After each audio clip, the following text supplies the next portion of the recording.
Hello बच्चों, कैसे हैं आप। मेरा नाम अभिषेक कानुड़िया है और आपका स्वागत है आपके अपने प्यारे से चैनल संदीप कोचिंग क्लासेस पर। बच्चों, आज हम पढ़ने जा रहे हैं properties of colloidal solution. Colloidal solution की प्रॉपर्टी पढ़ने जा रहे हैं। ऐसी हम बहुत सारी प्रॉपर्टी पढ़ेंगे वन बाय वन। पहली प्रॉपर्टी जो है टिंडल इफेक्ट है। इसका नाम आपने कहीं ना कहीं सुन तो रखा होगा। टिंडल इफेक्ट क्या होता है, तो चलिए टिंडल इफेक्ट को समझने की कोशिश करते हैं। काम करते हैं, ये जो लिखा हुआ है इससे अच्छा ऐसे एग्जाम्पल मैं आपको देके समझाता हूं जो आपके दिमाग में पहले से ही है। चलिए तो स्टार्ट करते हैं। देखिए, मान लीजिए आप सिनेमा हॉल में बैठे हुए हैं। कहाँ बैठे हुए हैं बच्चों? सिनेमा हॉल में बैठे हुए हैं। और आप जानते हैं सिनेमा हॉल में अंधेरा होता है, पूरी तरीके से अंधेरा होता है। हाँ है ना, बिल्कुल। अब कभी अंधेरा होता है तो आप कभी पीछे मुड़ के देखते हैं तो पीछे प्रोजेक्टर से लाइट आती है। और जैसे ही प्रोजेक्टर से लाइट आती है तो आपने देखा होगा कि उस लाइट का पाथ पूरा विजिबल होता है। आप बता सकते हैं लाइट का पाथ विजिबल क्यों होता है? लाइट का पाथ विजिबल क्यों होता है? तो जवाब है कि उस कमरे में, उस सिनेमा हॉल में डस्ट के बहुत सारे पार्टिकल होते हैं। ये डस्ट के पार्टिकल कौन सा सॉल्यूशन फॉर्म करते हैं? एयर में कोलाइडल सॉल्यूशन फॉर्म करते हैं। और ये डस्ट के पार्टिकल पर जैसे ही लाइट पड़ती है तो लाइट पड़ने के कारण कौन सा फिनोमिना होता है? Scattering of light. और जैसे ही डस्ट पार्टिकल पर लाइट पड़ती है तो स्कैटरिंग होती है, और स्कैटरिंग होके वो पाथ क्या हो जाता है? विजिबल हो जाता है। तो पहला एग्जाम्पल आपने देखा होगा, समझ लिया होगा। अब मान लीजिए एक काम कीजिए, इस कमरे में जिस कमरे में मैं पढ़ा रहा हूँ या जिस कमरे में आप वीडियो को वॉच कर रहे हैं, क्या आपको उस कमरे में लाइट का पाथ विजिबल हो रहा है? आप कहेंगे कि लाइट आते हुए जाते हुए दिखाई दे रही है, तो आप कहेंगे नहीं सर, नहीं दिखाई दे रही है। अब इमेजिन करें कि इस कमरे में अंधेरा है, पूरी तरीके से अंधेरा है। और अब क्या किया है कि एक छोटे से छेद में से लाइट को इंटर करवाया गया है। अब आप जैसे छोटे से छेद में से लाइट को इंटर करवाते हैं तो आप देखेंगे कि आपके कमरे में धूल तो होगी जो दिख नहीं रही थी, पर है तो सही। आप जैसे ही उस धूल पर लाइट मारेंगे तो लाइट जो है वो क्या हो जाएगी? स्कैटर हो जाएगी। सर क्यों हो जाएगी? क्योंकि कोलाइडल सॉल्यूशन के पार्टिकल का साइज बड़ा होता है as compare to true solution. तो जैसे ही लाइट पड़ेगी तो लाइट को वो स्कैटर कर देगी और लाइट का पाथ क्या हो जाएगा? विजिबल हो जाएगा। ये दोनों एग्जाम्पल आपके दिमाग में आ गए होंगे। और एक और एग्जाम्पल जो मैं हमेशा देता हूँ, वो भी एग्जाम्पल जो है वो सुन लीजिए। जब कभी मान लीजिए कि एक घना जंगल है और एकदम से घने जंगल में सनलाइट इंटर करती है। तो सनलाइट जैसे ही इंटर करती है तो आप देख सकते हैं कि यहाँ पर सनलाइट की जो लाइट है वो, आप कभी नॉर्मल डे में लाइट देखें तो आपको लाइट का पाथ विजिबल नहीं दिखाई देगा कि लाइट आ रही रास्ते में है, ये नहीं दिखाई देगी। पर कभी आप उस घने जंगल में सुबह जब सनराइज होता है तो आप देखेंगे कि लाइट जो है, लाइट का पाथ विजिबल हो चुका है।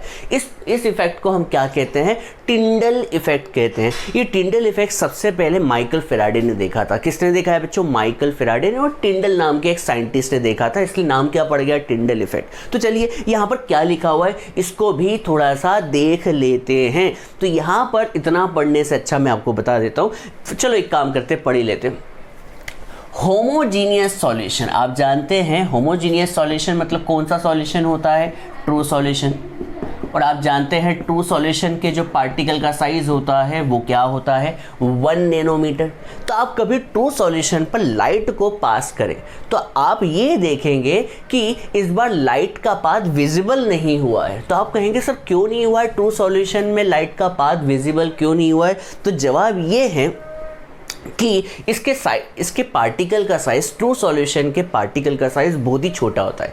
इतना छोटा होता है कि लाइट उस पर टकरा ही नहीं पाती है और टकरा कर स्कैटर भी नहीं हो पाती है। तो कभी आप लाइट को, जैसे मान लीजिए लाइट यहाँ से आ रही है और यहाँ पर ट्रू सॉल्यूशन है, और कभी आप यहाँ पर ऑब्जर्व कर रहे हैं तो आप देखेंगे कि लाइट का पाथ ग्लास में विजिबल नहीं हो पाया है और लाइट जो है सीधे आपकी आंखों पर पड़ रही है। क्यों पड़ रही है? क्योंकि लाइट यहाँ पर विजिबल नहीं हो पा रहा है पर लाइट तो दिखाई दिखाई देगी ना। और मान लीजिए कभी आप सामने बैठे हुए हैं, सामने मतलब कि लाइट यहाँ से आ रही है, यहाँ से आ रही है, और यहाँ पर ट्रू सॉल्यूशन है, और आप कहाँ बैठे हुए हैं 90 डिग्री के एंगल पे, तब भी आपको लाइट जो है दिखाई नहीं देगी, क्योंकि लाइट तो सीधे इंटर कर रही है, आपको लाइट दिखाई नहीं देगी। हाँ है ना, आपको क्या नजर आएगा, डार्क नजर आएगा। क्या नजर आएगा, डार्क। अब यही केस हम किसके साथ कर ले, कोलाइडल सॉल्यूशन के साथ। देखिएगा थोड़ी सी कहानी, यहाँ पर कोलाइडल सॉल्यूशन रखा, यहाँ पर लाइट सोर्स है, और ऑब्जर्वर कहाँ पर है, ऑब्जर्वर यहाँ भी है, वहाँ भी है, ऊपर भी है। तो ये मैं देखिए यहाँ पे बताने की कोशिश कर रहा हूँ।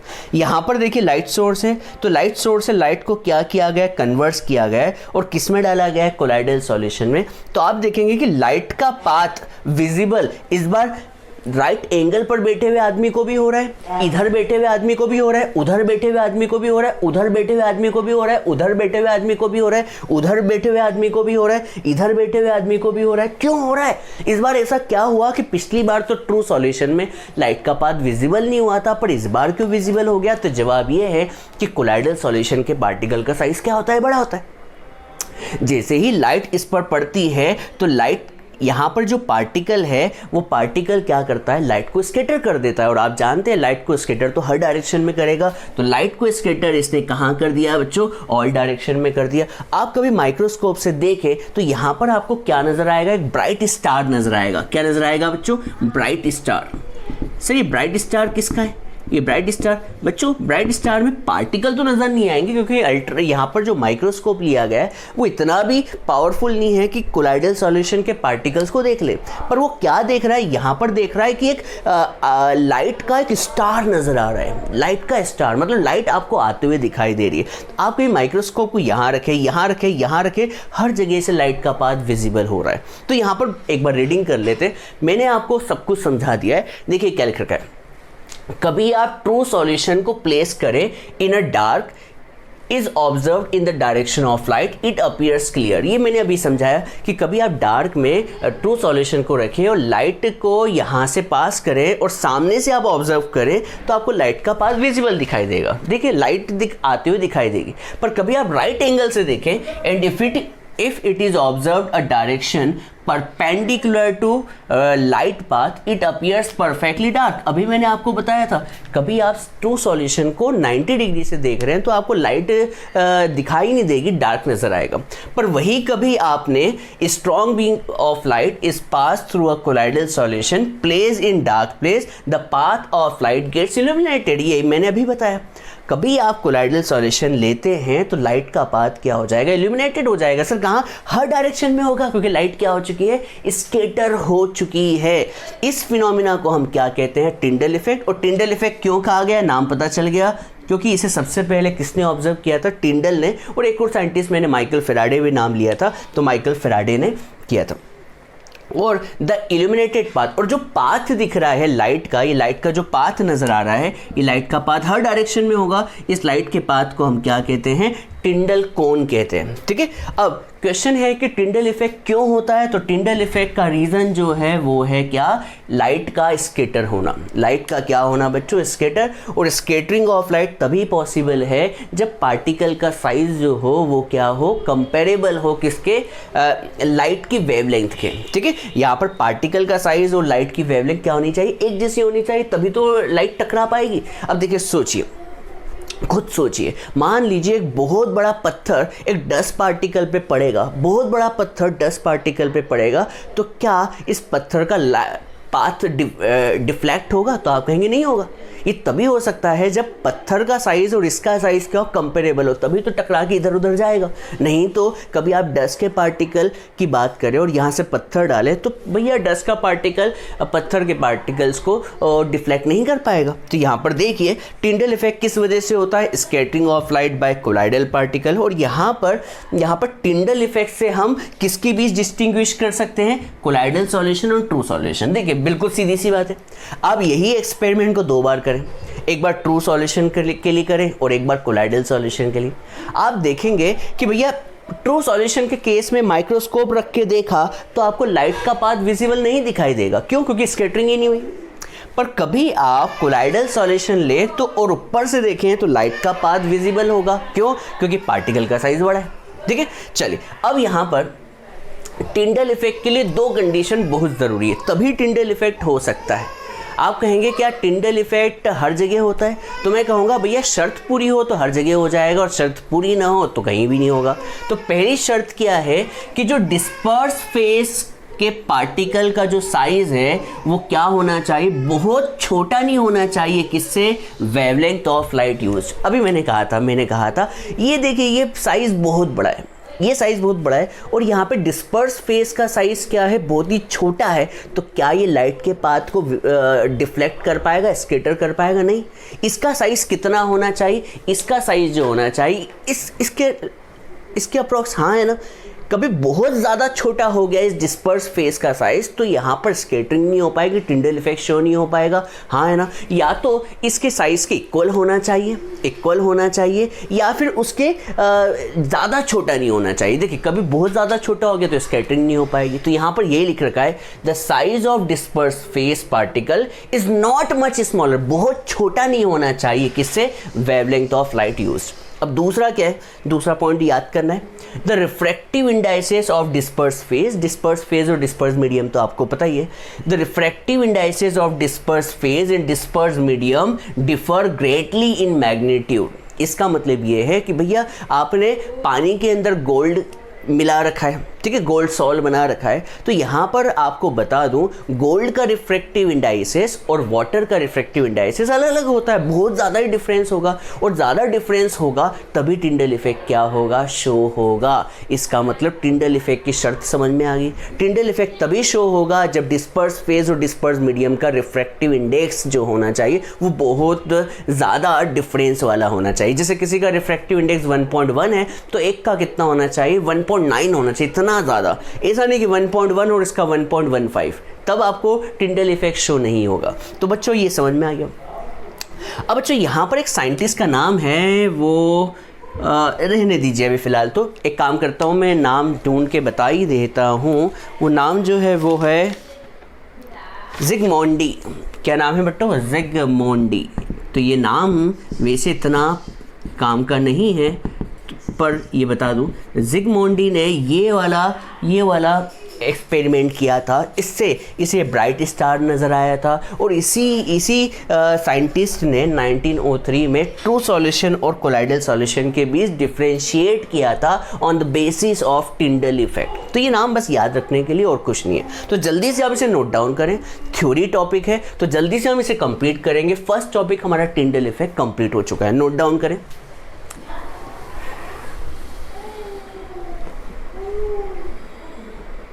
चलिए बच्चों अब हम सेकेंड प्रॉपर्टी की तरफ चलते हैं, जो कि है ब्राउनियन मूवमेंट, या फिर ब्राउनियन मोशन भी कहते हैं इसे। तो चलिए देखते हैं ये ब्राउनियन मोशन होता क्या है, या फिर ब्राउनियन मूवमेंट होता क्या है। बच्चों कभी हम कोलाइडल सॉल्यूशन को अल्ट्रा माइक्रोस्कोप नहीं है, सिंपल माइक्रोस्कोप नहीं, अल्ट्रा मतलब खतरनाक वाला पावर वाला, ठीक है, मतलब उसकी पावर जो है वो क्या, मैग्नीफाइंग पावर बहुत ज़्यादा होनी चाहिए, तभी आप कोलाइडल सॉल्यूशन के पार्टिकल्स को देख पाएंगे। मान लीजिए कभी आपने अल्ट्रा माइक्रोस्कोप से कोलाइडल सॉल्यूशन के पार्टिकल्स को देखा, तो आप ये देखेंगे कि ये पार्टिकल रेस्ट में नहीं है, रेस्ट मतलब रुके हुए नहीं है, ये पार्टिकल्स हमेशा क्या कर रहे हैं, एक मोशन कर रहे हैं। क्या कर रहे हैं बच्चों, देखिए यहाँ पर कभी आप अल्ट्रा माइक्रोस्कोप से कोलाइडल सॉल्यूशन के पार्टिकल्स को वॉच करते हैं तो आप देखेंगे कि पार्टिकल्स रुके हुए नहीं है, ये पार्टिकल कंटिन्यूअसली देखिए क्या कर रहा है, मोशन कर रहा है। ये एक ही पार्टिकल की बात चल रही है, ये बहुत सारे पार्टिकल नहीं है, ये सिंगल पार्टिकल है। ये सिंगल पार्टिकल पहले इस पोजिशन पे था, फिर यहाँ गया, यहाँ गया, यहाँ गया, यहाँ ये कंटिन्यूअसली क्या करते गया, मोशन करते गया, ये कंटिन्यूअसली मोशन करता है, ये कभी नहीं रुकता। इस मोशन को हम क्या कहते हैं, ब्राउनियन मोशन या ब्राउनियन मूवमेंट। सबसे पहले इस मोशन को किसने ऑब्जर्व किया था, रॉबर्ट ब्राउन ने, इसलिए इस मोशन को हमने क्या नाम दे दिया, ब्राउनियन मोशन या ब्राउनियन मूवमेंट। कभी आप इसे पढ़ने की कोशिश करें तो क्या लिखा है, when colloidal solutions are viewed under a powerful ultra microscope the colloidal particles appear to be in a state of continuous zigzag motion. इसका मतलब तो आप समझ गए होंगे कि पार्टिकल्स हमेशा जिगजैग मोशन करते रहते हैं। इस मोशन को हम क्या कहते हैं? Brownian motion. इसे सबसे पहले रॉबर्ट ब्राउन ने देखा था। क्वेश्चन उठता है कि ये मोशन आखिर हो क्यों रहा है। तो आपसे कोई कहेगा कि भैया कोई सी चीज़ मूव कर रही है, तो आप कहेंगे कि भैया एक अनबैलेंस फोर्स लग रहा है, अनबैलेंस फोर्स। तो ये किस वजह से होता है? एक अनबैलेंस बम्बार्डमेंट। ये बम्बार्डमेंट कौन कर रहा होगा? तो मान लीजिए आपको पता है कोलाइडल सॉल्यूशन में दो फेज होते हैं, एक तो डिस्पर्स फेज होता है और एक डिस्पर्स मीडियम होता है। डिस्पर्स फेज जो होता है वो कोलाइडल पार्टिकल्स की तरह बिहेव करता है, तो डिस्पर्स फेज में कोलाइडल पार्टिकल। अब ये डिस्पर्स मीडियम क्या करेगा? ये डिस्पर्स मीडियम लगातार उस पर क्या लगाते रहेगा? फोर्स लगाते रहेगा। आपको पता है डिस्पर्स मीडियम मतलब सॉल्वेंट, जिसकी क्वांटिटी ज़्यादा होती है as compare to disperse phase. तो ये जो डिस्पर्स मीडियम है वो डिस्पर्स फेज पर लगातार अनबैलेंस फोर्स लगाते जाएगा। इसी वजह से ये क्या करते रहेगा? Continuously movement. एग्जाम में एक बार जेईई की 2016 की एग्जाम में क्वेश्चन भी पूछा गया था कि ब्राउनियन मूवमेंट आखिर किस वजह से होता है? तो जवाब है unbalance bombardment of disperse medium particle. मतलब डिस्पर्स मीडियम, देखिए मैं आपको यहाँ पर एक डायग्राम बना के दिखाता हूँ जो कि सिंपल सा ही है। ये रहा डिस्पर्स फेस का पार्टिकल और ये रहे इसके आसपास क्या होंगे बच्चों? डिस्पर्स मीडियम के पार्टिकल। ये कंटिन्यूसली क्या करेंगे? ये वाला पार्टिकल इस पर फोर्स लगाएगा, फिर इसके बाद ये वाला लगाएगा, फिर ये लगाएगा, कंटिन्यूसली फोर्स लगाते जाएंगे और लगाने के कारण ये कभी भी रेस्ट में नहीं रहेगा, और रेस्ट में नहीं रहेगा तो ये कंटिन्यूसली मोशन करेगा। अब ये मोशन कर रहा है, इससे फ़ायदा क्या है? ये मोशन कर रहा है, इससे फ़ायदा ये है कि भैया ये मोशन स्टेबल होता तो क्या होता? स्टेबल होता तो बहुत सारे कोलाइडल पार्टिकल आपस में मिल जाते और मिलकर क्या होने लगते? सेटल डाउन होने लगते, और सेटल डाउन हो जाते तो ये अनस्टेबल हो जाता। ठीक है, आपको पता है कोलाइडल सॉल्यूशन की स्टेबिलिटी इसी वजह से है कि ये कभी भी इस कोलाइडल पार्टिकल्स कभी भी नीचे सेटल डाउन नहीं होते। तो क्यों नहीं होते? तो देखिए यहाँ पर यही लिख रखा है, due to this movement particles does not permit to settle down. ये कंटिन्यूसली मोशन करते रहेंगे तो ये कभी भी इकट्ठा नहीं हो पाएंगे, और इकट्ठा नहीं हो पाएंगे तो सेटल डाउन नहीं हो पाएंगे।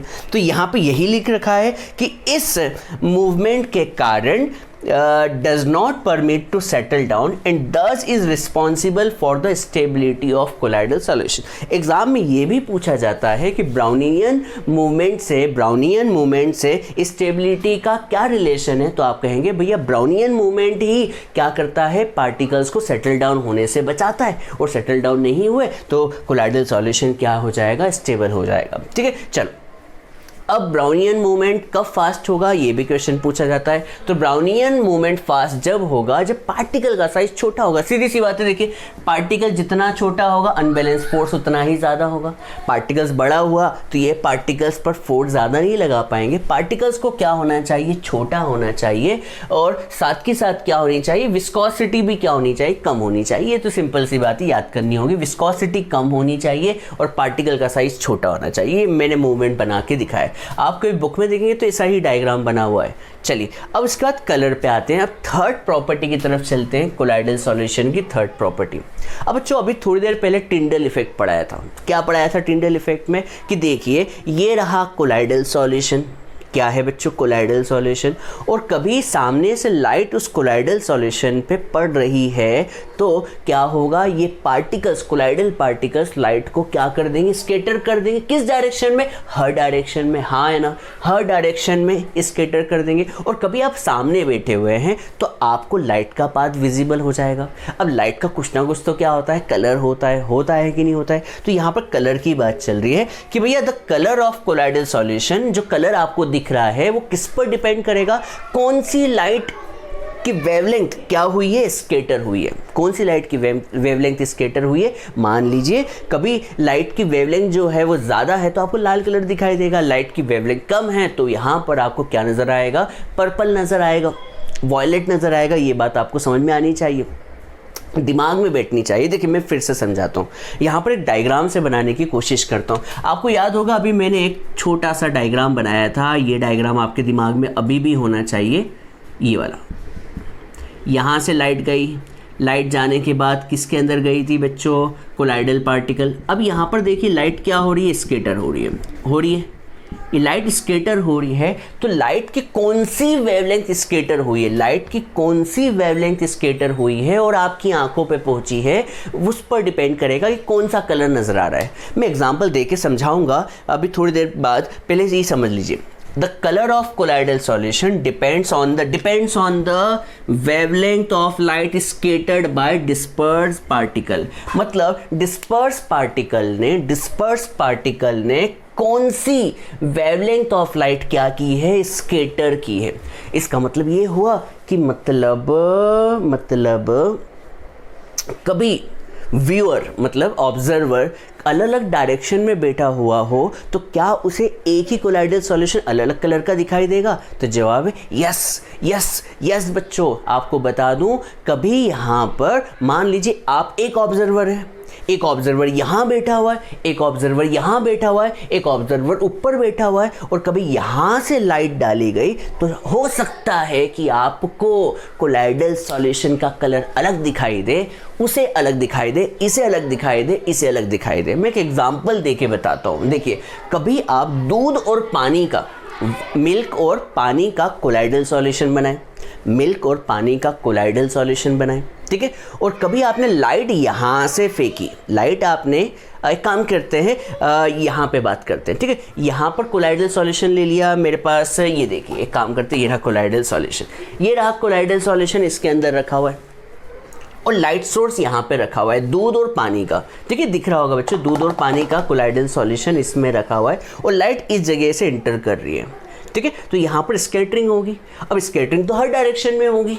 अब आप सामने से इसे देख रहे हैं तो आपको पता है इसका कलर क्या दिखाई देगा, आपको इसका कलर लाल दिखाई देगा। रुकिएगा बच्चों, इसका कलर आपको लाल दिखाई देगा, आपको इसका कलर कोलाइडल सॉल्यूशन का कलर लाल दिखाई देगा। और कभी इधर कोई आदमी बैठा हुआ है, जहां से लाइट आ रही है उधर ही कोई आदमी बैठा हुआ है, तो उसे कलर ब्लू दिखाई देगा। हाँ बच्चों, ब्लू दिखाई देगा। मैं फिर से समझाता हूँ, ये रहा कोलाइडल सॉल्यूशन, और यहाँ से लाइट आ रही है और आप यहाँ से देख रहे हैं तो आपको लाल कलर दिखाई देगा। क्या दिखाई देगा? लाल कलर। और कभी इधर से कोई आदमी देख रहा है, इधर से जहां से लाइट सोर्स है, तो उसे कलर कैसा दिखाई देगा? ब्लू दिखाई देगा, जबकि कोलाइडल सॉल्यूशन मिल्क और वाटर का ही है। तो यहां पर एक बात पता चलती है कि जो कलर आपको कोलाइडल सॉल्यूशन का दिखाई दे रहा है वो व्यूइंग एंगल पर भी दिखाई देता है। व्यूइंग एंगल मतलब ऑब्जर्वर किस जगह बैठा हुआ और कहां से लाइट को रिसीव कर रहा है, तो आपको पता चला होगा। और साथ के साथ जो कलर आपको कोलाइडल सॉल्यूशन का दिखाई दे रहा है वो पार्टिकल के साइज पे भी डिपेंड करेगा। किस पर बच्चों? पार्टिकल के साइज पे भी। देखिए यहाँ पर पहले अपन रीडिंग मार लेते, तो मैंने 3 चीज़ बताई। क्या क्या? एक तो वेवलेंथ ऑफ लाइट पे डिपेंड करेगा, वेवलेंथ ऑफ लाइट स्कैटर हुई है। व्यूइंग एंगल पर मतलब ऑब्जर्वर किस डायरेक्शन में बैठा हुआ है, उसके पास किस डायरेक्शन से लाइट आ रही है, उस पर डिपेंड करेगा। और तीसरा पॉइंट मैंने क्या बताया? पार्टिकल के साइज पर डिपेंड करेगी। यहाँ पे यही लिखा है, वापस पढ़ने की जरूरत नहीं है। अब आपको मैं एक एग्जाम्पल देना चाह रहा हूँ गोल्ड सोल का। गोल्ड सोल क्या होता है? पानी और गोल्ड का मिक्सचर। गोल्ड सोल क्या होता है? गोल्ड और पानी का मिक्सचर। कभी आप गोल्ड सोल के पार्टिकल्स, गोल्ड के पार्टिकल्स को फाइन रखें, फाइन मतलब बहुत ज़्यादा पतले, बहुत ज़्यादा छोटे रखें, और कभी आपने सेकंड जो जार लिया है उसके अंदर गोल्ड के पार्टिकल का साइज़ बढ़ा दिया, थर्ड में गोल्ड के साइज़ का पार्टिकल और बढ़ा दिया, और फोर्थ में गोल्ड के साइज़ का पार्टिकल बढ़ा दिया, और कभी आप इधर से लाइट को पास करते हैं या इधर से लाइट को पास करते हैं, तो बच्चों आपको चारों में कलर अलग दिखाई देगा।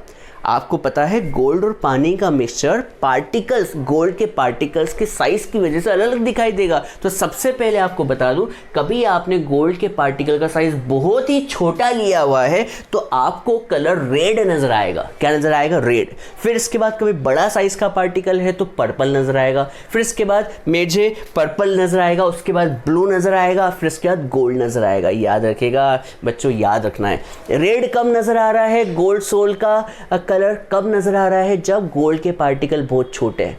पर्पल कब नजर आ रहा है? जब गोल्ड के पार्टिकल्स बड़े हैं। कभी आपने गोल्ड के साइज के पार्टिकल को और बड़ा कर दिया तो ब्लू नजर आएगा, और कभी और बड़ा कर दिया तो गोल्डन नजर आएगा, जबकि है तो गोल्ड सोल ही। मतलब गोल्ड सोल का कलर अलग अलग दिखाई क्यों दे रहा है? पार्टिकल के साइज की वजह से, सेकेंड व्यूइंग एंगल की वजह से, व्यूइंग एंगल अलग होगा, और जो लाइट आपने यूज की है उसकी वेवलेंथ की वजह से। जल्दी से आप इसे नोट डाउन कर लें, आपको समझ में आ गया होगा बच्चों। चलिए बच्चों, अब हम नेक्स्ट प्रॉपर्टी की तरफ चलते हैं और नेक्स्ट प्रॉपर्टी है चार्ज ऑन कोलाइडल पार्टिकल। बच्चों क्वेश्चन उठता है कि क्या कोलाइडल पार्टिकल पर कोई चार्ज होता है, तो जवाब है यस। कोलाइडल पार्टिकल पर हमेशा एक इलेक्ट्रिकल चार्ज होता है, या तो पॉजिटिव या तो नेगेटिव। पॉजिटिव होगा या फिर क्या होगा, नेगेटिव होगा। क्वेश्चन उठता है ये चार्ज इन कोलाइडल पार्टिकल पर आए कैसे। तो मैं फर्स्ट लाइन पढ़ के बताता हूँ। Colloidal particle always carry an electrical charge, हमेशा कोलाइडल पार्टिकल पर चार्ज होता है आइदर पॉजिटिव और नेगेटिव। या तो पॉजिटिव चार्ज होगा उन पर, या तो क्या होगा बच्चों, नेगेटिव होगा। अब क्वेश्चन उठता है कि ये चार्ज आखिर आए कैसे। तो बुक में 3 रीज़न दिए हुए हैं, बुक में 3 रीज़न दिए हुए हैं, आपकी एनसीईआरटी में 3 रीज़न दिए, पर उन्हीं 3 रीज़न में से एक रीज़न को सबसे ज़्यादा क्या माना गया है, महत्वपूर्ण माना गया है। तो मैं उसी एग्जाम्पल को बता रहा हूँ, उसी ही रीज़न को बता रहा हूँ। तो यहाँ पर लिखा हुआ है कि भैया charge on colloidal particle due to, किसके कारण होता है, तो जवाब है preferential adsorption of ions from solution. मतलब क्या होगा, याद कीजिए हमने एक एग्जाम्पल किया था, एग्जाम्पल लास्ट क्लास में किया था, याद कीजिए आपने FeOH थ्राइस सॉल्यूशन में FeCl3 डाला था। क्या डाला था बच्चों, FeCl3। जैसे ही FeOH थ्राइस में FeCl3 डाला था तो FeOH थ्राइस ने Fe3+ के आयंस को क्या कर लिया था, एड्सॉर्ब कर लिया था। क्या कर लिया था, एड्सॉर्ब कर लिया था। क्यों किया था, इसलिए यहाँ पर क्या लिखा गया है, प्रेफरेंशियल। प्रेफरेंशियल मतलब भैया इसका कोई ज़्यादा पर्टिकुलर रीज़न नहीं है, प्रीफर करना। तो यहाँ पर एड्सॉर्प्शन होता है किसका, आयंस का, कहाँ से, सॉल्यूशन से। मुझे याद आ रहा है मैंने लास्ट क्लास में पढ़ाया था, लास्ट क्लास में FeOH थ्राइस का प्रेसिपिटेट थे, याद कीजिए FeOH थ्राइस के, और यहाँ पर आपने एक इलेक्ट्रोलाइट डाला था किसका, FeCl3 का। जैसे ही FeOH थ्राइस में आपने FeCl3 का प्रेसिपिटेट क्या किया था बच्चों, आपने FeCl3 का इलेक्ट्रोलाइट डाला था, तो यहाँ पर जो FeOH थ्राइस के पार्टिकल्स है उनने Fe3+ के आयंस को क्या कर लिया था, एक्सेप्ट कर लिया था, हाँ है ना, एड्सॉर्ब कर लिया था। और ये पॉजिटिव एक दूसरे को क्या करने लग गए थे, रिपेल करने लगे थे। रिपेल के कारण ही स्टेबिलिटी आई थी, ये हमने लास्ट क्लास में पढ़ रखा था, ठीक है। यहाँ पे पॉजिटिव सोल भी बनी थी। क्या बनी थी बच्चों, पॉजिटिव सोल। तो यहाँ पर सेम यही कहानी हो रही है कि भैया आपसे कोई पूछे कि भैया कोलाइडल पार्टिकल पे चार्ज किस वजह से आते हैं, तो जवाब है बच्चों preferential adsorption of ions from solution. मतलब सॉल्यूशन से आयंस का क्या करना, एड्सॉर्ब करना। जैसे कि FeOH थ्राइस का एक प्रेसिपिटेट बना था, याद कीजिए। इस प्रेसिपिटेट ने क्या किया था, इस Fe3+ के आयंस को एड्सॉर्ब कर लिया था, और एड्सॉर्प्शन के कारण ये पॉजिटिव चार्ज आयंस एक दूसरे को रिपेल करने लगे थे। इसकी वजह से स्टेबिलिटी आई थी, सेटल डाउन नहीं हो पाया था। याद कीजिए लास्ट क्लास में हमने पढ़ा था। तो यहाँ पे याद रखिएगा क्या कि चार्ज जो है, चार्ज किस वजह से आता है, preferential adsorption of ions from solution, ठीक है। तो यहां पर मैं एग्जांपल लेके दिखा रहा हूं। देखिए फर्स्ट एग्जांपल में मैंने यहाँ पर एक डिस्पर्स मीडियम लिया है, और आप जानते हैं डिस्पर्स मीडियम हमेशा एक्सेस क्वांटिटी में होता है, मीडियम सॉल्वेंट ज़्यादा होता है, और डिस्पर्स मीडियम हमेशा लेसर क्वांटिटी में होता है। ये तो आपको पता ही होना चाहिए। तो यहाँ पर देखिए मैंने क्या किया, सबसे पहले पोटेशियम आयोडाइड का एक्सेस में सॉल्यूशन है, इसे हम डिस्पर्स मीडियम कहेंगे, और उसके अंदर हमने किसको डाला है, सिल्वर नाइट्रेट को। अब बताओ कभी आप इन दोनों को जैसे ही मिलाएंगे तो क्या बनेगा, तो आप कहेंगे कि सर यहाँ पर प्रेसिपिटेट फॉर्म होंगे, और प्रेसिपिटेट किसके बनते हैं बच्चों, AgI के। तो यहाँ पर Ag+I मिलकर क्या बना गए, AgI का प्रेसिपिटेट। देखिएगा थोड़ा सा धीरे समझाऊंगा, समझ में अच्छे से आएगा, ठीक है। तो यहाँ पे एक्सेस और लेसर को हटा रहा हूँ मैं, ये तो आपको पता ही है क्योंकि कन्फ्यूज़न ज़्यादा हो जाएगा। ये ज़्यादा क्वांटिटी में एरो से बना देता हूँ, ये कम क्वांटिटी में है, इसे एरो से बना देता हूँ। देखिए यहाँ पर पोटेशियम आयोडाइड ज़्यादा है तो K+ के आयन ज़्यादा होंगे, I नेगेटिव के आयन ज़्यादा होंगे। Ag+NO3 नेगेटिव में Ag+ के आयंस कम होंगे, NO3 नेगेटिव के आयंस कम होंगे। सर कम क्यों होंगे, क्योंकि ये डिस्पर्स फेस है, कम वाले, ये कम, ये ज़्यादा। अब बच्चों यहाँ पर इन दोनों को जैसे मिलाएंगे तो प्रेसिपिटेट किसका फॉर्म होगा, Ag+ और I नेगेटिव, तो Ag प्लस और I नेगेटिव ने मिलकर क्या बना दिया, प्रेसिपिटेट बना लिया किसका, AgI का।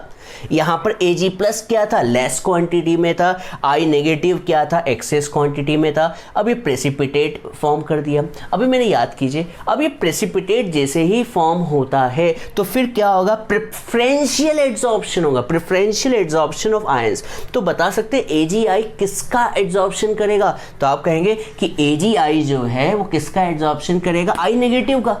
सर क्यों, मुझे बताओ। यहाँ पर I नेगेटिव इतने सारे थे, इतने सारे I नेगेटिव थे, ये I नेगेटिव देखिए बहुत ज़्यादा है, बहुत ज़्यादा है, पर Ag प्लस क्या था, इतना सा। तो जैसे ही Ag प्लस ने I नेगेटिव के साथ मिलन किया तो क्या बना दिया, प्रेसिपिटेट बना दिया AgI का। पर देखिए अभी भी तो I नेगेटिव इतने सारे बचे हुए हैं। Ag प्लस कम था, I नेगेटिव ज़्यादा था, Ag प्लस कम था, I नेगेटिव ज़्यादा था, हाँ है ना। Ag प्लस कम था, I नेगेटिव ज़्यादा था, तो Ag प्लस ने I नेगेटिव के साथ क्या बना लिया, प्रेसिपिटेट बना लिया। पर ये पूरे के साथ थोड़ी बना, इतने के साथ बना है, तो AgI बन गया प्रेसिपिटेट। इस AgI ने क्या किया, एड्सॉर्प्शन किया, किसका किया, जो ज़्यादा क्वांटिटी में, और ज़्यादा क्वांटिटी में कौन है, I नेगेटिव। इसलिए AgI के आसपास क्या क्रिएट हो गया, I नेगेटिव का नेगेटिवली चार्ज सोल फॉर्म हो गया। उम्मीद करता हूँ समझ में आया होगा, बिल्कुल आया होगा सर, आना ही चाहिए। देखिए अब फिर से बताता हूँ। अब यहाँ पे मैंने उल्टा करके देखा, उल्टा मतलब पहले मैंने AgNO3 को मिलाया था Ki में, अब मैं क्या कर रहा हूँ, Ki को मिला रहा हूँ AgNO3 में। अब बताओ कौन ज़्यादा कौन कम, तो आप कहेंगे सर Ag ज़्यादा, NO3 नेगेटिव ज़्यादा, Ag भी ज़्यादा है, NO3 नेगेटिव भी ज़्यादा, और Ka भी कम है और I भी कम है। सही है, क्योंकि डिस्पर्स फेस है। अब देखिए मैं क्या कर रहा हूँ, ये दोनों को जैसे मिलाएंगे तो आपको तो पता होना चाहिए कि भैया प्रेसिपिटेट सिर्फ किसका बनता है, KNO3 का थोड़ी बनेगा प्रेसिपिटेट। KNO3 तो क्या होता है, सॉल्यूबल होता है।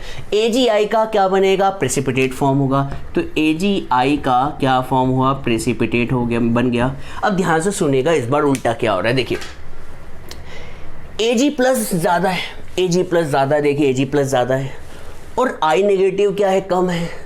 तो जैसे ही I नेगेटिव और Ag मिले तो क्या बन गया, AgI बन गया। और बच्चों बताओ इस बार ज़्यादा क्या है, ज़्यादा है Ag प्लस, ज़्यादा क्या है, Ag प्लस। तो यहाँ पर AgI के आसपास कौन से आयंस क्रिएट हो जाएंगे, कौन से आयन एड्सॉर्ब्स हो जाएंगे, तो एड्सॉर्ब कौन से होंगे, Ag प्लस। तो आपको समझ में आना चाहिए, प्रेफरेंशियल एड्सॉर्प्शन का मतलब ये होता है जो ज़्यादा क्वांटिटी में होगा उसी का एड्सॉर्प्शन होगा। जैसे यहाँ पर एड्सॉर्प्शन करता कौन है, प्रेसिपिटेट। कौन करता है बच्चों, प्रेसिपिटेट। तो Ag ज़्यादा है, I नेगेटिव कम है, तो Ag ज़्यादा, I नेगेटिव कम, तो क्या बन गया, AgI। पर इतने का बना, अभी भी ज़्यादा क्या है, Ag प्लस, हाँ है ना। पिछली बार ज़्यादा कौन था, I नेगेटिव, इस बार ज़्यादा कौन है, Ag प्लस। तो इस बार कौन सा सोल बनेगा, पॉजिटिवली चार्ज सोल। देखिए AgI के आसपास Ag प्लस, पिछली बार AgI के आसपास I नेगेटिव। एग्जाम में क्वेश्चन पूछा जा सकता है। समझ में आया बच्चों, आया। अब आपसे कोई पूछे कि भैया चार्ज के कारण होता क्या है, चार्ज के कारण स्टेबिलिटी आती है, ये हमने लास्ट टाइम भी समझाया था।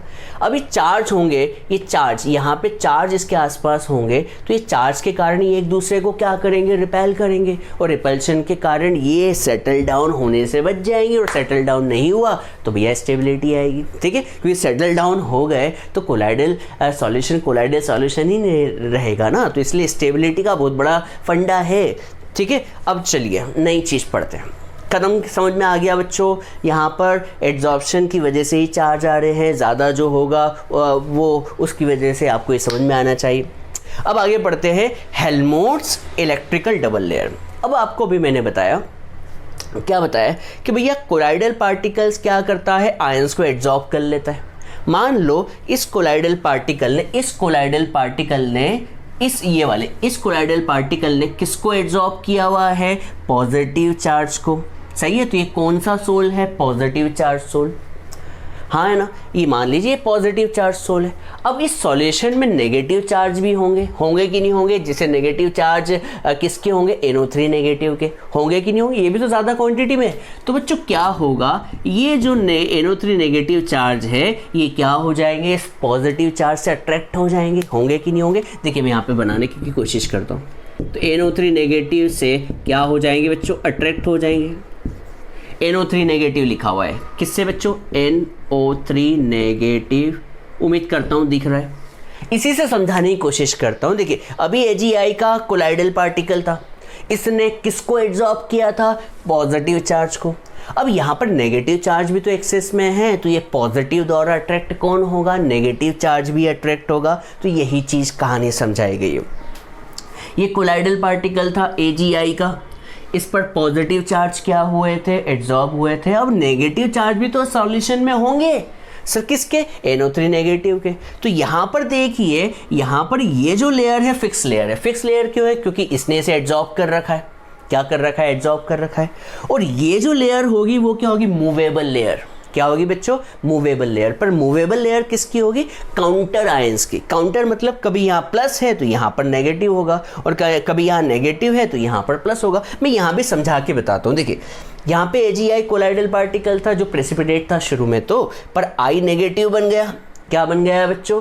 I नेगेटिव, इसने एब्जॉर्ब कर लिया। अब इसके आसपास एक पॉजिटिव काउंटर आयंस भी तो होंगे सर। पॉजिटिव काउंटर आयंस किसके होंगे? K+ के।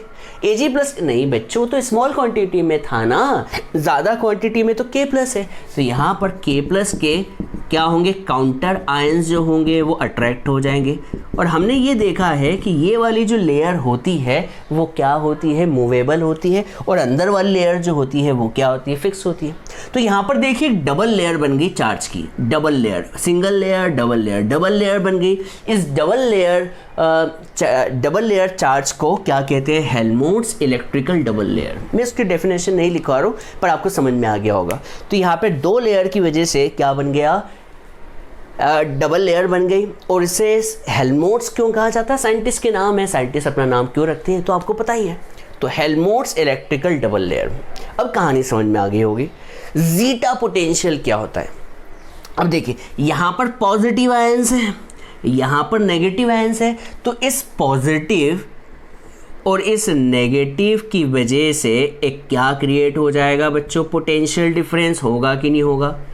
होगा कि नहीं होगा बच्चों? ये पॉजिटिव आयंस और नेगेटिव आयंस के बीच क्या क्रिएट हो जाएगा? एक पोटेंशियल क्रिएट होगा। इस पोटेंशियल को ही हम क्या कहते हैं? Zeta potential. क्या कहते हैं? Zeta potential. बस छोटी छोटी डेफिनेशन है, समझ में आनी चाहिए बच्चों। सरफेस केमिस्ट्री एक चैप्टर नहीं है, सरफेस केमिस्ट्री एक पूरी बुक है, एक सब्जेक्ट है।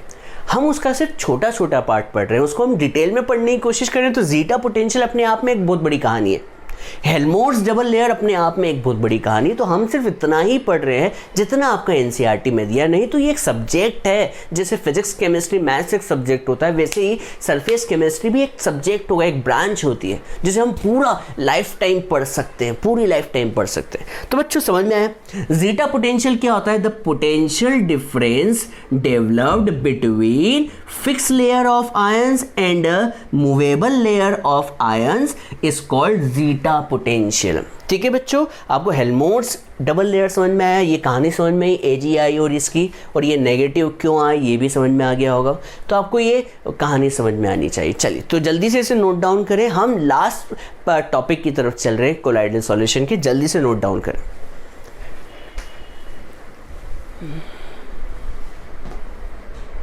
चलिए बच्चों हम नेक्स्ट प्रॉपर्टी की तरफ चलते हैं, और नेक्स्ट प्रॉपर्टी है इलेक्ट्रोफोरेसिस। ये क्या होता है चलिए देखते हैं। बच्चों अभी थोड़ी देर पहले हमने पढ़ा था कि कोलाइडल पार्टिकल्स पे चार्ज होते हैं, पर इन चार्ज के बारे में आपको पता कैसे चलेगा? तो आप इन चार्ज के पार्टिकल को इलेक्ट्रोफोरेसिस से अलग कर सकते हैं। सर कैसे अलग कर सकते हैं? मैं यहाँ पे बता देता हूँ।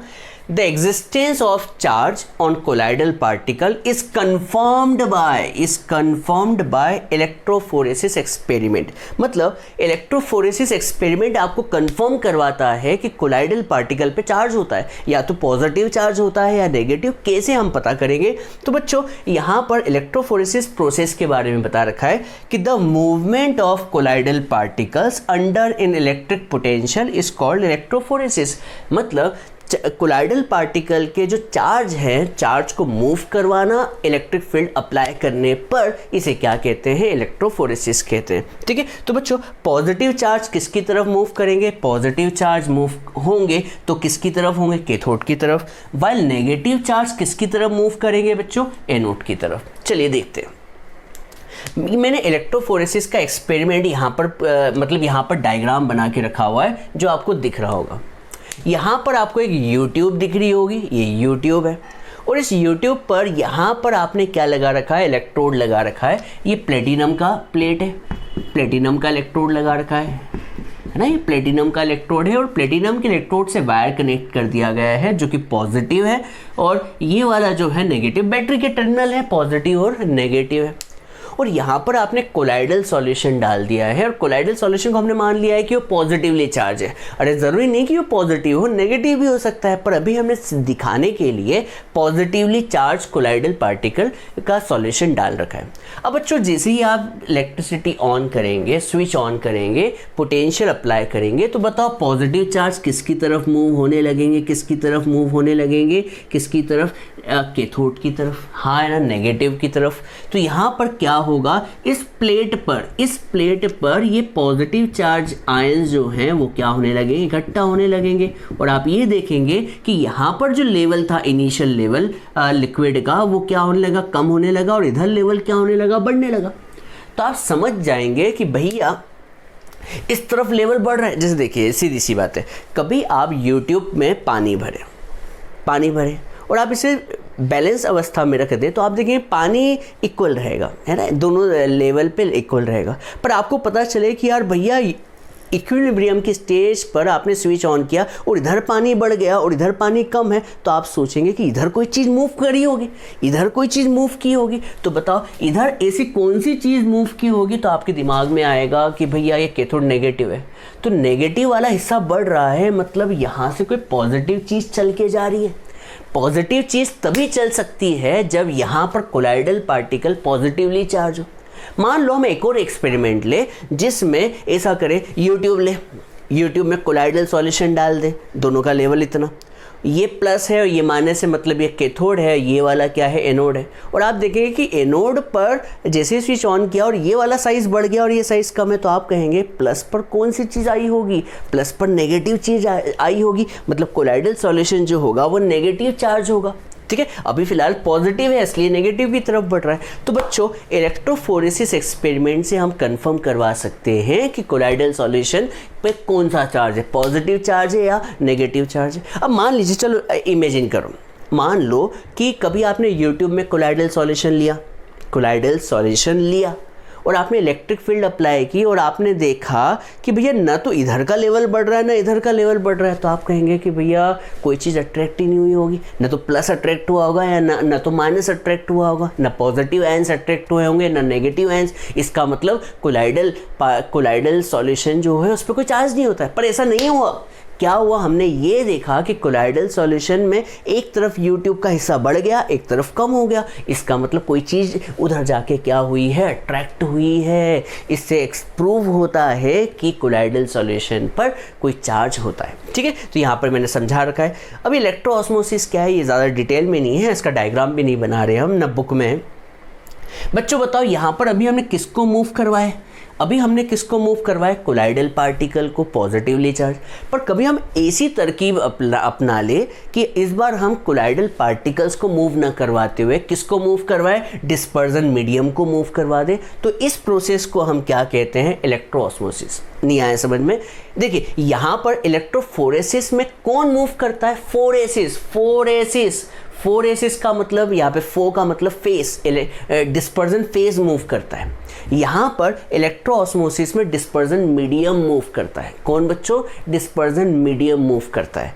ठीक है, तो बच्चों when movement of colloidal particle is prevented, मतलब आपने डिस्पर्जन फेस को क्या कर दिया, मैं इसे डिस्पर्जन फेस लिख देता हूँ। डिस्पर्जन फेस को आपने क्या कर दिया, प्रिवेंट कर दिया बाय सुटेबल या सम मीन्स या सुटेबल मीन्स से। और it is observe that dispersion medium begins to move, मतलब डिस्पर्जन मीडियम इस बार मूव होने लगा इलेक्ट्रिक फील्ड अप्लाई करने पे। तो इस फिनोमिना को इलेक्ट्रो ऑस्मोसिस कहते हैं। देखिए बच्चों कहानी ये है, इसमें डिस्पर्जन फेज मूव हो रहा है इलेक्ट्रिक फील्ड अप्लाई करने में, और इसमें डिस्पर्जन मीडियम मूव कर रहा है इलेक्ट्रिक फील्ड अप्लाई करने पे। तो ये दोनों प्रोसेस एक फोरेसिस है और एक इलेक्ट्रो ऑस्मोसिस है। जल्दी से नोट डाउन करें, हम अब लास्ट टॉपिक की तरफ चल रहे हैं।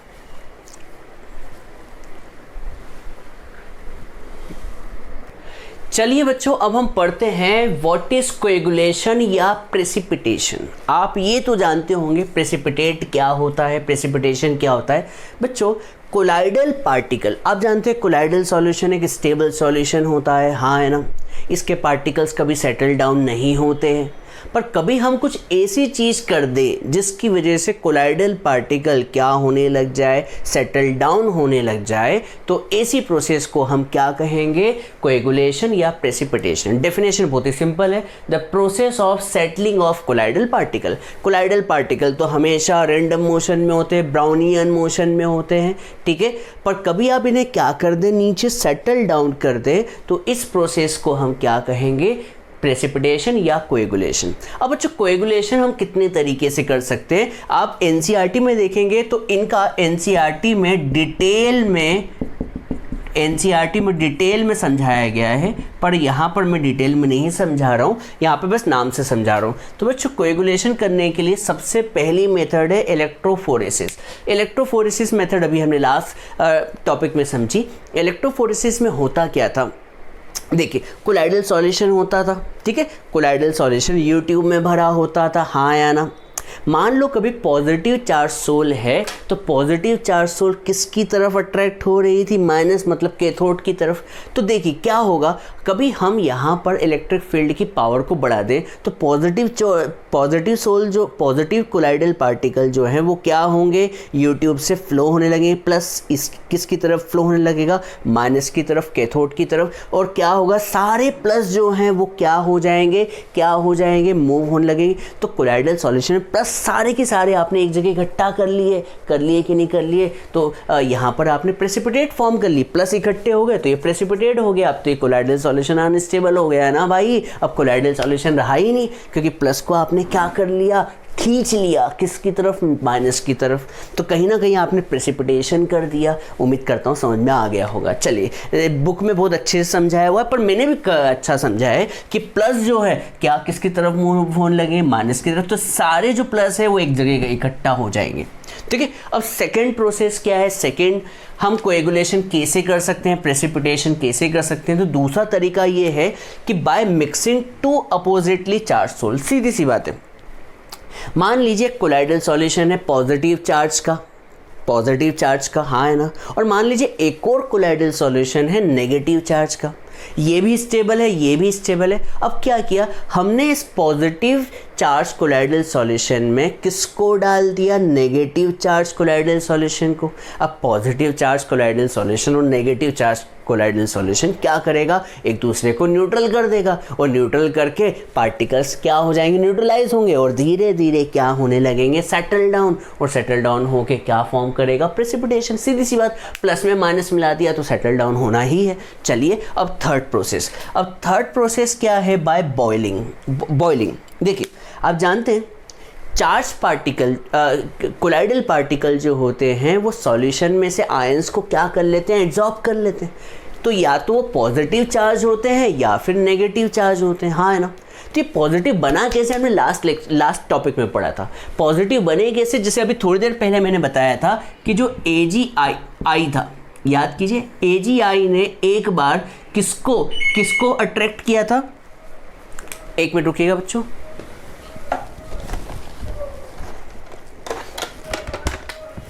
हाँ सॉरी बच्चों, अब हम आते हैं AgI ने एक बार बताया किसे अट्रैक्ट किया था, अभी लास्ट टाइम ही पढ़ा था। AgI ने एक बार तो Ag+ को अट्रैक्ट किया था, अट्रैक्ट मतलब एड्जॉर्ब किया था, याद कीजिए एड्जॉर्ब किया था।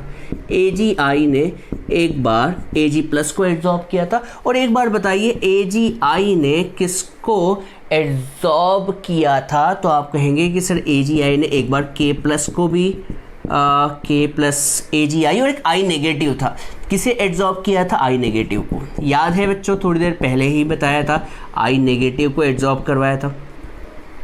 बताएं ये वाला कौन सा सोल था, तो ये था आपका पॉजिटिवली चार्ज सोल, और ये वाला कौन सा, नेगेटिवली चार्ज सोल।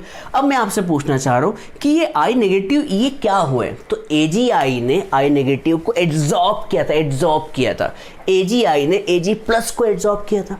पर जैसे ही आप बॉयल करेंगे तो आप जानते हैं एड्जॉर्प्शन बॉइलिंग से धीरे धीरे ख़त्म होता है, हाँ है ना, क्योंकि देखिए सीधी सी बात है, एड्जॉर्प्शन हमने पढ़ा था लास्ट टॉपिक में। एड्जॉर्प्शन हमने क्या पढ़ा था कि मान लीजिए ये सरफेस है, इस सरफेस पे कोई पार्टिकल्स क्या हो रहे हैं, एड्जॉर्ब हो रहे हैं। हाँ है ना, मतलब एक फोर्स बना रहे, लगा रहे, पर जैसे ही आपने हीट दे दी तो ये वाला पार्टिकल्स तो उड़ जाएगा ना, उड़ जाएगा। तो बॉइलिंग करने से ये पार्टिकल्स उड़ गया तो एड्जॉर्प्शन हट गया, एड्जॉर्प्शन हो गया, हट गया, तो ये पार्टिकल्स ही हट गया तो अनस्टेबिलिटी आ गई, तो ये पार्टिकल्स नीचे क्या होने लगेगा, सेटल डाउन होने लगेगा। उम्मीद करता हूँ समझ में आया होगा। बॉइलिंग से एड्जॉर्प्शन फिनोमिना ख़त्म हो जाएगा, और ख़त्म होगा तो फिर वो पार्टिकल्स स्टेबल ही नहीं रहेगा, और स्टेबल नहीं रहेगा तो सेटल डाउन हो जाएगा। ठीक है, चलिए अब फोर्थ क्या है, परसिस्टेंट डायलिसिस। डायलिसिस भी हमने अभी पढ़ा था। डायलिसिस में बताइए क्या था। डायलिसिस में एक डायलाइजिंग बेग था, उस बेग में पॉजिटिव पार्टिकल्स भी थे और नेगेटिव पार्टिकल्स भी थे, या फिर आयंस थे और कुछ स्मॉल मॉलिक्यूल्स थे, और हमने तेज़ी से पानी को फ्लो किया था। याद कीजिए हमने डायलिसिस में तेज़ी से पानी को फ्लो किया था तो क्या हुआ था, पानी को फ्लो करते से ही स्मॉल मॉलिक्यूल्स बाहर निकल गए थे, सिर्फ स्मॉल मॉलिक्यूल बाहर नहीं निकले थे डिफ्यूजन प्रोसेस से। तो यहाँ पर क्या हुआ था, सारे जो आयंस थे बाहर निकल गए थे, स्मॉल मॉलिक्यूल्स बाहर निकल गए थे। हाँ है ना, पर क्या हुआ, परसिस्टेंट का मतलब ये हुआ कि आपने लगातार पानी को फ्लो करते हुए लगातार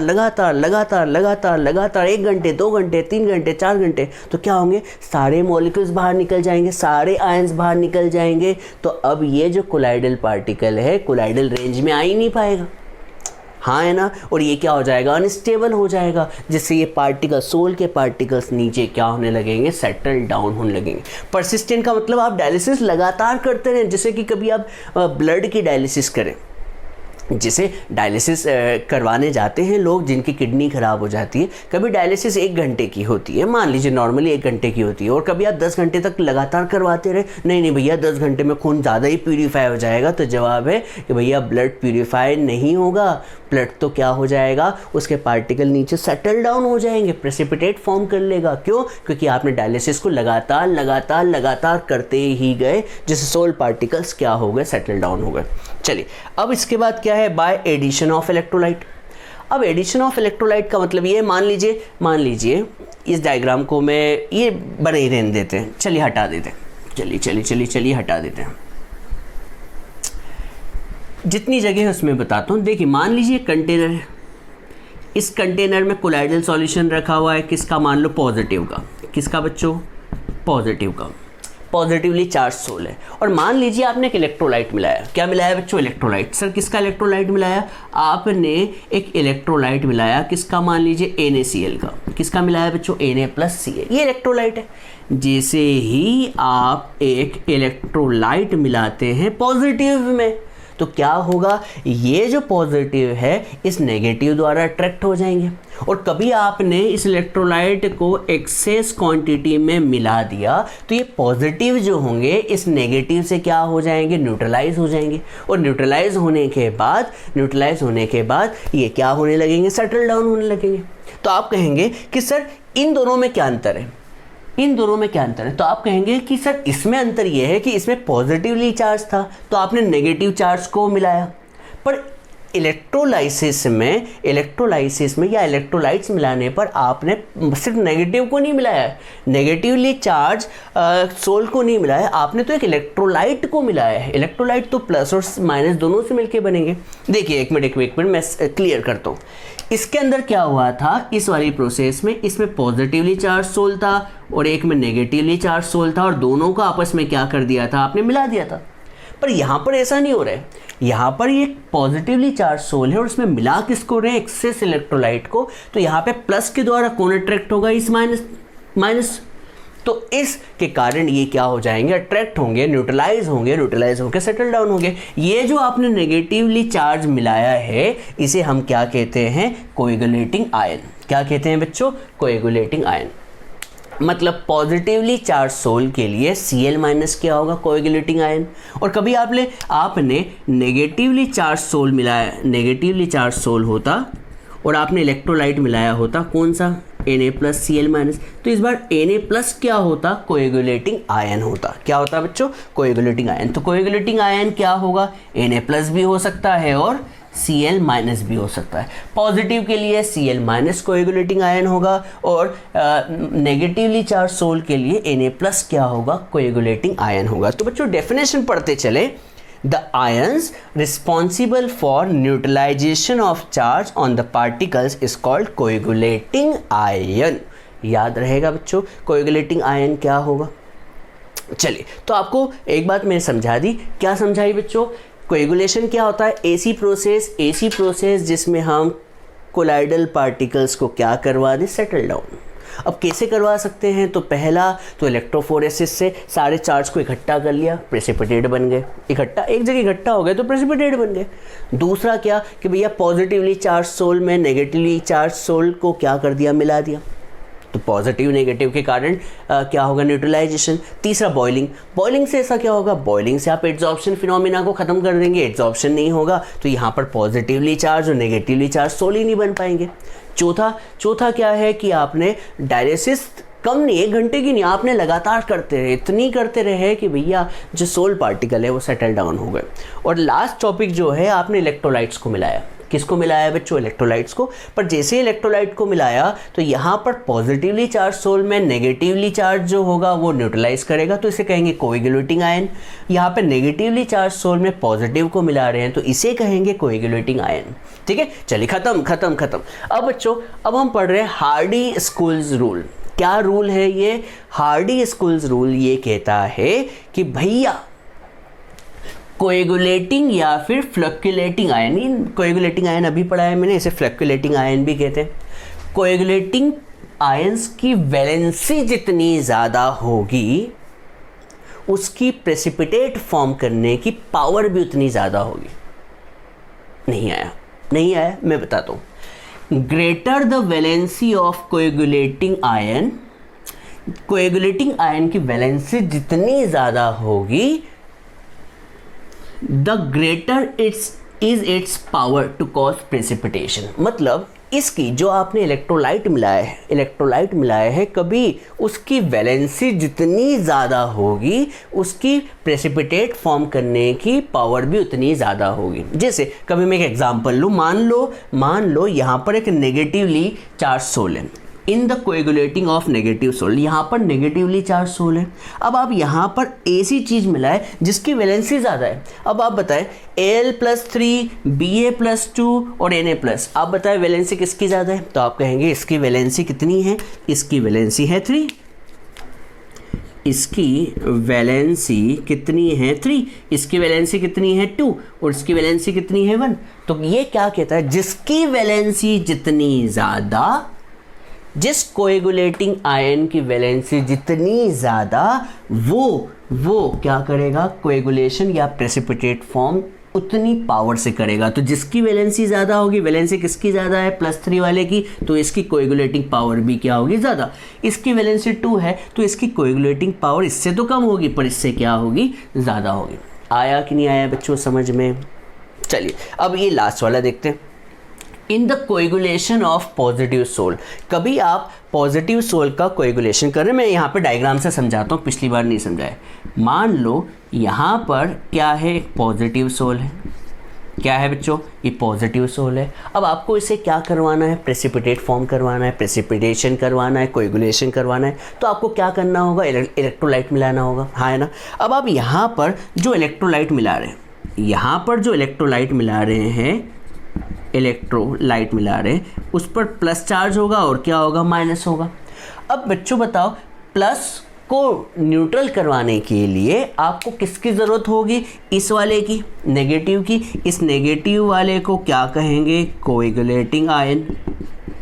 अब कोएगुलेटिंग आयन की वैलेंसी जितनी ज़्यादा होगी, जितनी वैलेंसी ज़्यादा, वो प्रेसिपिटेट उतनी जल्दी फॉर्म कर देगा, उतनी ज़्यादा पावर से करेगा। तो आप बताएं, कभी मैं यहाँ पर एरो को हटाऊं तो बच्चे बताएं, प्लस को प्रेसिपिटेट कौन फॉर्म करवा सकता है, नेगेटिवली चार्ज आयन, हाँ है ना। अब बताओ इसकी वैलेंसी कितनी है, तो आप कहेंगे इसकी वैलेंसी 4 है, इसकी वैलेंसी 3 है, इसकी वैलेंसी 2 है, इसकी वैलेंसी 1 है। बताओ किसकी वैलेंसी ज़्यादा है, किसकी वैलेंसी ज़्यादा है नेगेटिव में, इसकी। तो इसकी कोएगुलेटिंग पावर भी क्या होगी, ज़्यादा। इसी को कहते हैं हार्डी-स्कोल्ज़ रूल। चलिए बच्चों, आपको उम्मीद करता हूँ समझ में आ गया होगा, इसे नोट डाउन कर ले। चलिए